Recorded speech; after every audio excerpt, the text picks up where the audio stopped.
Hey, welcome to TMP. My name is Bo. You can find me on Twitter at Mavs Highlights, doing only and just the Mavsiest of all Mavsy things. So what you been doing in this off season? I saw Despicable Me 4 with my two littles. That was not fun. A couple weeks before that, I saw Inside Out 2 with my two littles. That was pretty fun. Been watching Mavs Summer League. That's brutal. I know we're not worried about wins and losses, but that's tough looking ball right there. not fun. But I've already been thinking, the wheels have been turning on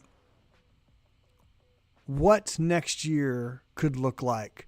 Specifically for, I think I'm ready to say it, my favorite Dallas Maverick is Dereck Lively II.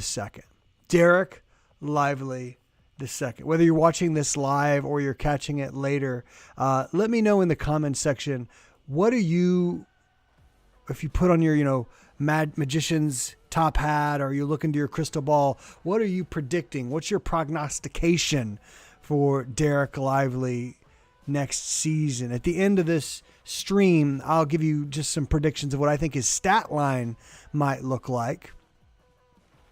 But there's just a few things I want to go over as we look into Dereck Lively taking a leap. At first I was thinking, let's kind of, let's compare him to other solid rookie bigs, what they did in their sophomore year. And I was like, you know what? Comparing Dereck Lively to other guys going into their sophomore year doesn't feel right. Like he's not a normal guy. He's gone beyond expectation. He was a better than expected rookie in his regular season, and then he steps into the playoffs like a veteran. I mean, the first few games against the Thunder, he did look a little shaky, if you remember. But man, as he got more and more playoff reps, he was, after Luka, maybe the second best Maverick, maybe after Kyrie as well.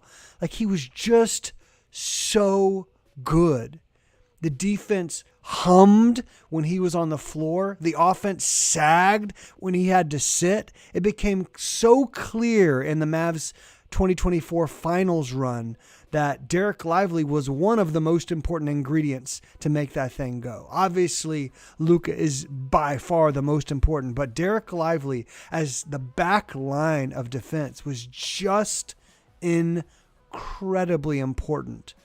And the way he stepped up as a 20-year-old guy, being asked to do things that he's never been asked to do, on a setting he's never been asked to do them, with the weight of his professional world on his shoulders, with the weight of the emotions of all the loss he faced, including the loss of his mother, just weeks before on his shoulders. And the young dude just stepped up again and again and again. And he didn't just follow. He led. He led the defense. He was out there barking and pointing and calling out and just making play after play after play after play. And so as we think about going into season 2, sophomore season, are we going to get a sophomore slump or are we going to get a DLive leap? I think we're all predicting a leap for Dereck Lively. Now, how big a leap depends on how realistic you are, right? Because you might think, the young dude's going to be playing 34 minutes a night. He's going to be putting up 19 points and 12 rebounds and 2.5 blocks and yada, yada, yada, yada. You might be thinking like that, and I just don't think he's going to get those minutes. But I will say this, more minutes equals more production. And I don't mean, no kidding. No, I mean literally, like if you just give him more time, he will do more of the great things he does.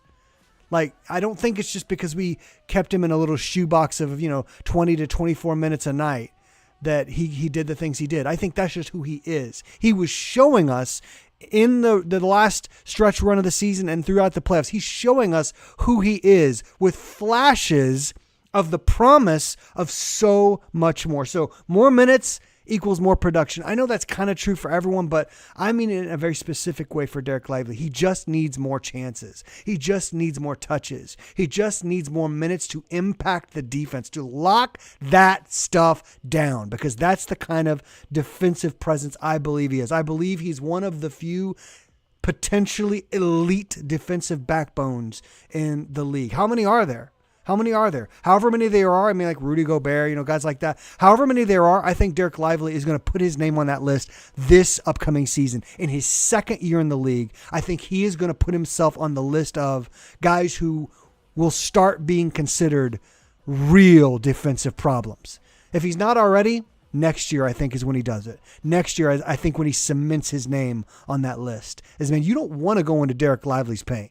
Man, you don't want to challenge Dereck Lively. You don't want to go, not because he's some big bruiser. He's not Joel Embiid, right? He's not Rudy Gobert, right? He's not one of those kind of physically dominating presences. Like, he's not going to hurt you. He's not going to break you in two.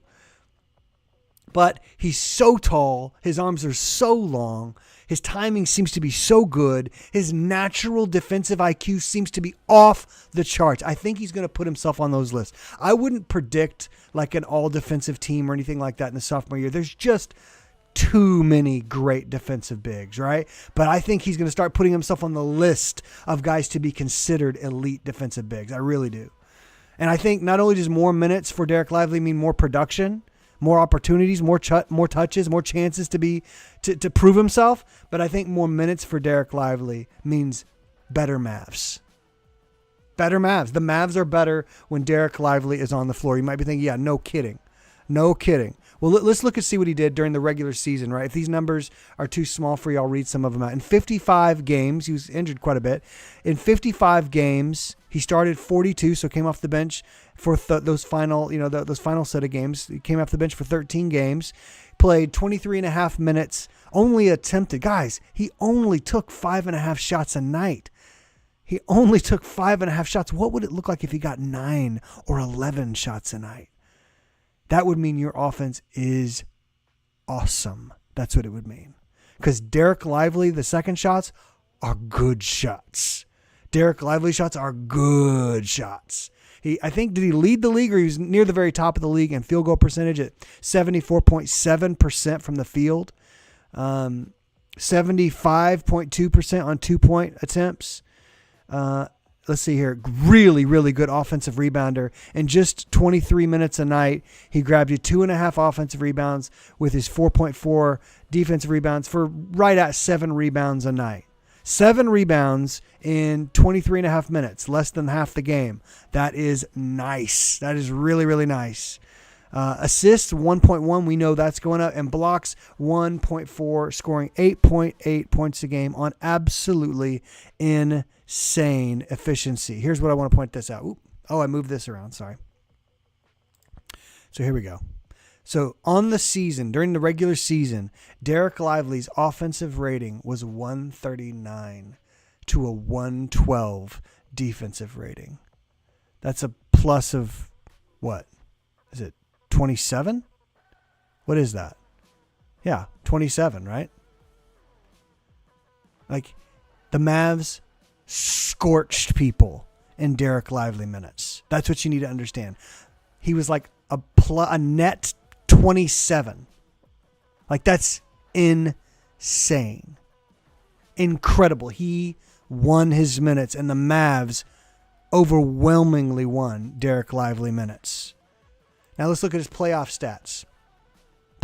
He played a little less per game than he did in the regular season. He played 22 minutes a game with true shooting of 67.7. That's insane. That's awesome. Look at this offensive rebounding percentage he put up here. That's the ORB percentage right there. He grabbed a 14.5 with a defensive rebounding percentage of 24%. 24% defensive rebound. He is if it's a defensive board, he is grabbing it. Not to mention he's got a really good chance at an offensive board. 14.5% offensive board percentage. For a block percentage of 4%, that's nothing great. Turnover percentage a little high, but he's a big 14.7. And then look at the offensive rating, 133 to a defensive rating of 110. So that's a what? What is that? A 23 plus. He was a net 23 during the playoffs, which included a deep playoff run into the finals. So the Mavs absolutely crushed the opponent overall in Dereck Lively's minutes, even in the playoffs when you're going up against the stiffest, the toughest competition imaginable. He still was absolutely crushing the opponent in his minutes. Like this is incredible stuff from a 20-year-old kid, rookie. Like it's just hard to express how incredibly good that is. A plus 23 in a playoff run that included the finals. Like that's just nuts to have a net 23. That is just bonkers. So let's compare him to his fellow big on the Mavs, Daniel Gafford. This is what Gafford did in the playoffs. So, Gafford was pretty bad there in a couple rounds, but Gafford still was a pretty positive presence, right? Look, he had a 15 net, but look at the total rebounding difference. Look at that. Look at this. You would think, right? You would think Gafford, the more mature, more experienced, the stronger, supposedly, player, would be grabbing more rebounds, but look at the defensive rebounding. Well, let's first look at the offensive rebounding. Gafford, who's, I think who's still probably at this point, or at least last season, had the more polished offensive game, around the rim a ton. Look at his offensive rebound rate, 10.7 compared to Dereck Lively's 14.5. That is significant. The kid was putting Gafford to shame. Look at his defensive percent. Dereck Lively grabs 24% to Gafford's 20.4. That's pretty good. Gafford still holds his own there. He's a really solid defensive rebounder. Look at the offensive rating, though. The offense was significantly better with Lively on the floor. And the defense, surprisingly maybe to some of us, was roughly about the same. 110 for Dereck Lively to 111 for Gafford. All right, so let's look at how Dereck Lively's playoff stats compared to, just some other notable bigs who were in the playoffs, right? Who had some impressive runs, who the media loves to glaze and talk all about and praise. Let's look at Chet Holmgren. Let's look at old Chet, right? Chet clearly at this point the better offensive player, clearly, right? But let's look at the true shooting. No, Dereck Lively destroys him in the true shooting. Now, to Chet's credit, he was playing 12 and a half more minutes a night through the playoffs than Dereck Lively was. Look at the offensive rebounding. 4.6 for Chet. 4.6 offensive rebound to Dereck Lively's 14.5. Look at Chet's defensive rebounding percentage. 17.6 to Dereck Lively's 24. Like, that's incredible. Look at Chet's overall net rating, a net of 6, +6. I mean, that's great for a guy in his first full season in the league, making a pretty deep playoff run on a really talented team, playing a lot of minutes, to be a +6. I mean, that's great. No shame, no shade at all for Chet. But just compare that to Dereck Lively's net +23. Who was really impacting the game more? It looks like Dereck Lively to me, at least from that particular metric. All right, so Chet. Let's go to another guy who gets a lot of praise and got paid a bag of money this offseason, who now plays for the Thunder, but himself made a very deep playoff run this year. Let's talk about Isaiah Hartenstein. Isaiah Hartenstein. All right, so he also is playing significantly more minutes, almost 8 more minutes than Dereck Lively in the playoffs. His true shooting, awesome, 64.2, still not quite as good as 67.7. But look at he's a great rebounder. Look at his offensive rebounding. The same offensive rebounding percentage as Dereck Lively. Would you imagine that? And then look at the defensive rebounding percentage. Dereck Lively clowns him there. 24% to 17.1%. And then the total rebounding, Dereck Lively 19.4 to Hartenstein's 15.7. Hartenstein also who is praised for being a great little passer, and I think he is, also has the significantly higher turnover percentage and the lower offensive usage. So the team relies on him less. Notice Hartenstein's offensive rating. Let me see if I can. Where are we? Here we go. Hartenstein's offensive rating was awesome. The Knicks were great in his minutes. An offensive rating of 135. Just awesome for Hartenstein. That's great. But look at the defensive rating, 123. That's still what is that? A plus 12? That's great. Hartenstein should be feeling really good about that number. But the defensive rating of 123, that's pretty high for the playoffs, right? That's pretty high. And a plus 12 is very different from a plus 23. The net rating there, DLive almost doubles him. All right, so DLive had a better playoff run than Hartenstein. Who cares? Hartenstein's, he's a really nice player, but is that the ceiling for DLive? Oh, heck no. We've got higher expectations. Okay, well, let's compare him to someone a little higher ceiling. Really. How about one Mr. Rudy Gobert? Look at the 14.5 offensive rating for Rudy. It's only 9.4. 14.5 for DLive, only 9.4 offensive rebound percentage. And then what about the defensive rate? Well, now here, Rudy is one of the very best in the world, right? He's one of the very best in the world. This surprised me, but it probably shouldn't have shocked me that Rudy actually had a better defensive rebounding rate than Dereck Lively. The second did 24 for Dereck Lively and 24.9, almost 25 for Rudy. So really, really impressive. So DLive considerably better offensive rebounder in the playoffs, but not quite as good a defensive rebounder in the playoffs from the reigning, and it was 3 or 4 time defensive player of the year.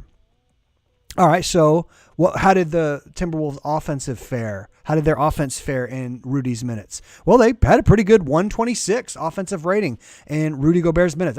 There's nothing to hang your head at. That's awesome. 126 offensive rating in Rudy Gobert's 34 minutes a night. That's really, really nice. Compare that to Dereck Lively's 133. That's considerably different, right? Here we have, what is that? 7? Net 7 better than Rudy Gobert on offense. But notice the defense. Notice the defense rating. The defensive rating. You would think with one of the greatest, most stifling defenses in NBA history and all that the announcers were saying about the Timberwolves defense. You heard it, right? You remember it still, don't you? How could anyone?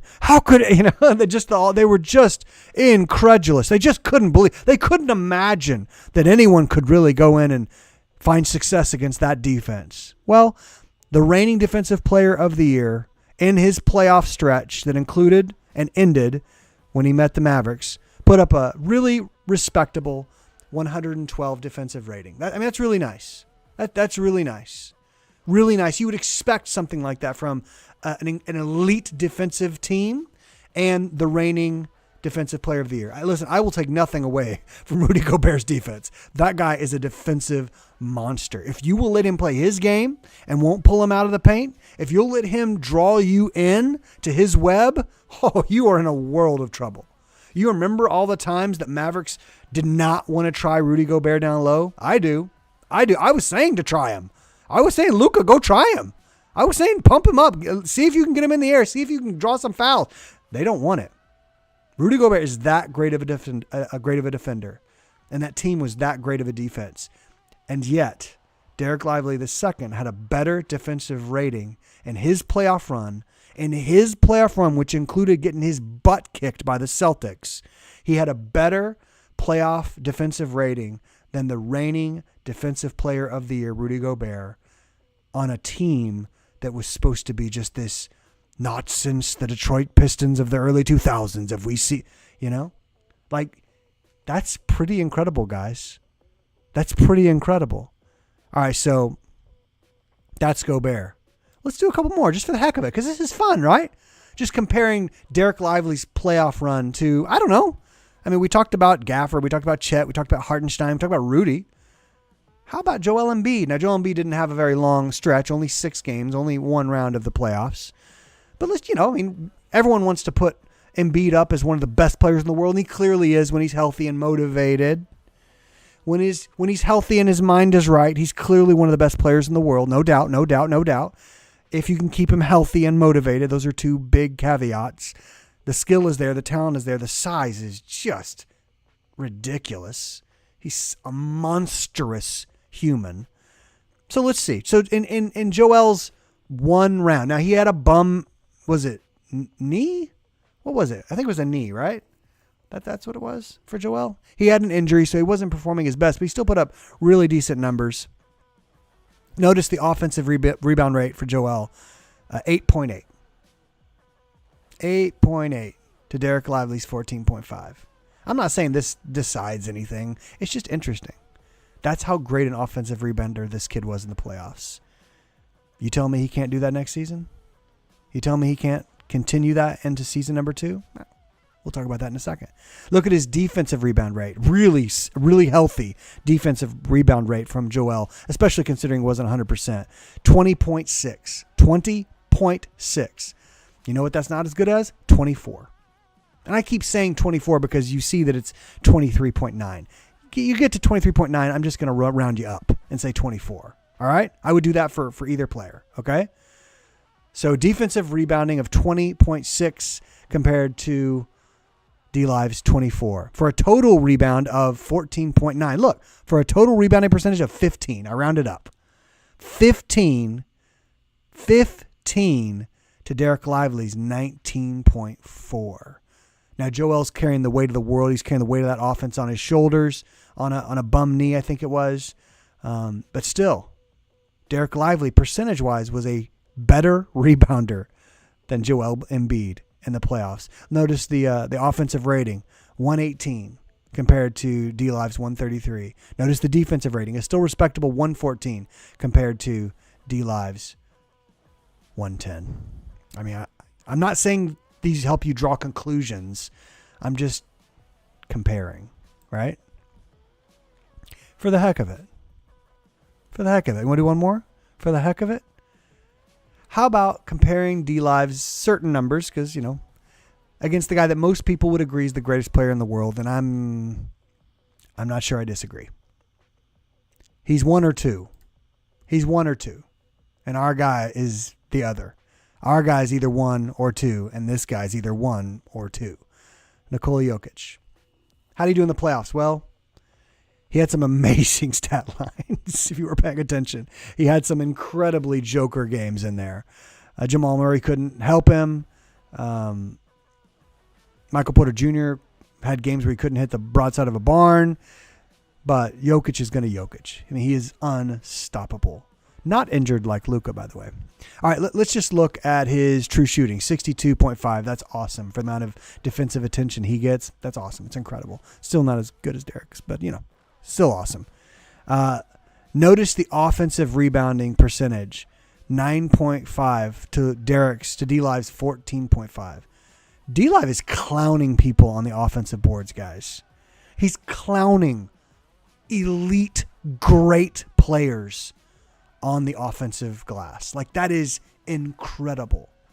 Now, the defensive rebounding percentage, if Joker is around it on the defensive glass, he's going to vacuum that thing up. Look at that. That is an insane defensive rebounding percentage. Look at that for Jokic. 28.4. 28.4, that is better than 24 from DLive. DLive, we've been bragging about DLive for that 24, but Jokic is dropping a 28.4. That's incredible. That's nuts. That is absolutely crazy. And then, of course, the Nuggets always win, or almost always win, the Jokic minutes, and they clearly did in the playoffs too, to a tune of a net 15. Offensive rating 125, defensive rating 110. I mean, that's really, really impressive. And that's insanely impressive. But like we said, he's either the best player in the world or the second best player in the world. So there we go. But we're not done yet. I want to talk about DLive's rookie year per 36. So if Dereck Lively last season as a 19 turning 20-year-old rookie had played serious, like heavy starters minutes, that's the per 36. So he played 36 minutes a night. What would his averages have been? Well, here we go. Here's what his averages would have been if he'd played 36 minutes a night. He would have scored 13.5 points. He would have grabbed 10.5 rebounds, almost 4 offensive rebounds. He'd have dished out 1.7 assists. I think that number's going up. I think that number's going up next season because of opportunities, because of how good he was in the short roll. I think we'll talk about it in a second. So these are the numbers that he would have put up last season. 13.5, 2 blocks a night on 10.5 boards as a 19-year-old who turned 20. Like, that is just bonkers, guys. Like, if you've got a 28-year-old center and he gives you that, you were going, yes, we've got one. We got a good one. But this, it's a logical thing to conclude that this is the worst he'll ever be.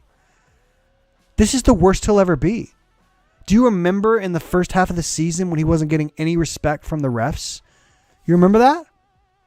When he got so many ticky-tack calls and so many cheap fouls, and because of a combination of not getting the refs' respect, but also he didn't know the game yet. And veteran players were getting advantage of him. Like, he was tall, he was long, he was athletic, but he didn't know the ropes yet. Man, he's going to come into next season with some serious veteran swag. Like, that's what he's going to come in with. He just was the start, or not the starter, but he was the lead center on a team that made a strong playoff run, a run into the finals.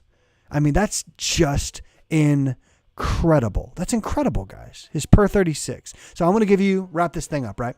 I want to give you my prediction for what I think DLive will put up next season. Scream at me in the comments. Tell me where I'm wrong. Tell me where I'm right. Tell me where you disagree. I'd love it. I'd love it. We can have a dialogue. All right, so here's what I think. Oop, wrong button. Here's what I think. I think he's going to give you 13 points a night, up from 8.8. So better than 4 points more a game. I think he's going to give you 13 points a night. I think his percentages are going to drop down to still an excellent 64%. And this is, of course, just speculative. But I'm thinking that number goes down because he gets more looks. And they're not all lobs and not all dunks and layups. I think he's going to start taking shots. I know we were all tantalized by that 3-point shot that he hit in the finals. I know we were all freaking out by that, or at least I was. I was freaking out by his 1-for-1 in the playoffs from deep. Incredible. Just pop, smooth, looked right, looked good, looked like he needs to get more opportunity, right? So I think that field goal percentage will go down because I think he's probably going to get more paint looks that aren't right at the rim, right? I think the Mavs are going to encourage him to take good shots. I think because of the addition of Klay Thompson, the defense is not going to be able to pay as much attention to one DLive. I think he's going to be putting the opportunity on that short roll to make plays, but also to put down 1 or 2 tops dribbles and see if he can get to the rim, see if he can go to that little leaning hook. Who knows? He may surprise us and add something brand new to his bag that we don't predict right now, that I'm not ready to predict. He might add a little mid-range J, and it might be smooth. It might be reliable. I'm not predicting that, but I don't know. I am predicting he's going to get more looks. I think his play demands more shot attempts. Don't you? I think he's got to get more looks. I think he just has to. I think his rebounds are going to go up to over 9. I don't have a precise prediction here. I think he's going to get more than 9 rebounds a night. Could it be 11? If he gets the minutes, it will be. If he gets the minutes, it will be over 10. It will be over double-digit rebounding. I would love that. But I'm predicting over 9. I'm predicting 13 points a night on amazing, not as good as last season, but on a still amazing efficiency. I'm predicting more than 9 rebounds a night. I think the assists are going to skyrocket. I think the assists are going to go up to around 2.5 a night because we know he has proven to us to be a good and quick. Those are 2 things that you have to pair together. He's not only a good decision maker and a good passer, he's a quick decision maker and a quick passer. He doesn't hesitate like a lot of bigs do when they get the ball, and they don't. Can I pass it to Klay? Should I pass it to Kyrie? Where's Luka? Where's PJ in the corner? He knows. He lets that thing fly, man. He loves to pass, and I think the assists are going to go way up. I think it's going to be at least 2.5 assists a night. I believe the blocks will get to around 2 a night. I think that's good. I don't think he's ever going to be a Rudy Gobert, or maybe even a Chet Holmgren or a Wemby kind of shot blocker. I don't know. I'm not predicting it. Just from what I saw in him, and this isn't a complaint, this is just an observation. What I saw in him in his rookie season is I'm not predicting him ever to be in the top 5 in a given NBA season in blocks. I think he's going to be more of a deterrent than like the guy who's going to get all the blocks, which I'm totally fine with. Deter away, DLive. Deter away. Go vertical. Make them miss shot after shot after shot. Eventually they'll stop trying you. I remember in the 90s when teams just stopped going Deion Sanders' side of the field. They just stopped trying you. They're like, well, that's not going to work out well enough for us. Let's choose a different option. And I think DLive is going to be one of those kind of defensive backbones that guards just don't want to try, man. We saw it already as a rookie. Guards just didn't want none of it. And not because he's going to knock you on your butt. Not because he's this elite shot blocking presence. No. He's just in the way, and he's tall, and his feet move quickly, and his arms are up and in the right places. Like he just makes it hard. It's easier to talk yourself into pulling up for an off-balance mid-range J than to go in and challenge number 2. And I love saying that. I love that I believe that, because I do. I think the free throw percentage, which we didn't talk about earlier, it was roughly 50%. He's making 1 out of every 2 attempts. That's not good enough. That's not good enough. And it was so bad that I think we saw the Thunder coach hack at Lively him a few times. And he made him pay. But that's got to go up. So I'm predicting a guy with that good a touch has got to improve his free throw shooting percentage. And I think he will. I think he'll be up to at least 65% from the stripe this next season, which isn't great. I would love for it to be over 70. I'd love that. But I'm predicting at least he goes from 50% to 65%. I think that would be a healthy improvement in one off season, don't you? And here's the thing.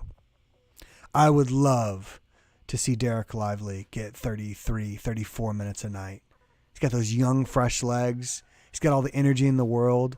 The defense is so much better when he's out there. The offense is even so much better when he's out there, according to all the metrics. But we have Daniel Gafford. So a lot of these predictions, 13 points, 9 rebounds, 2.5 assists, 2 blocks, that all comes in weighing in that they've got to get Gafford at least 20 minutes a night, right? Gafford's got to get at least 20 minutes a night, doesn't he? And so I'm just, as a flat number, I'm predicting 28 minutes a night in his sophomore year for DLive. I think Dereck Lively will get about 28 minutes a night. Would I love to see it at 30 or above? Oh, yes, I would. Would that be better for the Mavericks? Absolutely. Unequivocally, yes. Was Gafford really good to close out the regular season? Yeah, he was awesome. He was awesome. Do I see Kidd giving him less than 20 a night? Not consistently. Not consistently. So, just kind of wrap it all up. I'm expecting him to be more productive than ever before in the short roll game, making nice passes, learning to attack the rim with even greater confidence and more effectiveness. I want to see more attempts from him, more field goal attempts from him. I think we will definitely see more assists from him. Klay Thompson will help add to that. If PJ comes into the season with a better corner three and some of these other guys like Grimes comes in hitting corner threes, if Najee's hitting corner threes, I think these assist numbers go up, not just for Luka and Kyrie, but for someone like DLive as well. I think they go up. I expect the assists to go up. And here's the thing. I don't just predict this. We know this. He's going to come in to his sophomore year as a 20-year-old, turning 21 at some point. And he's going to have the respect of the referees. He's going to step on to the floor on game 1 of the season, and he's not going to have to earn it anymore. He's earned it, guys. His finish off to the season and that incredibly impressive playoff run into the finals earned the respect. I guarantee you. He's going to step onto the season and he's not going to be rooked anymore by the refs. He's going to step onto the season with not only the respect of his opponents and the respect of his teammates, but he's going to have the respect of those guys with the whistles.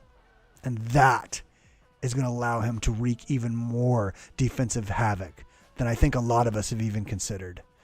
The DLive leap. I am ready for it. Are you? Until next time, go Mavs.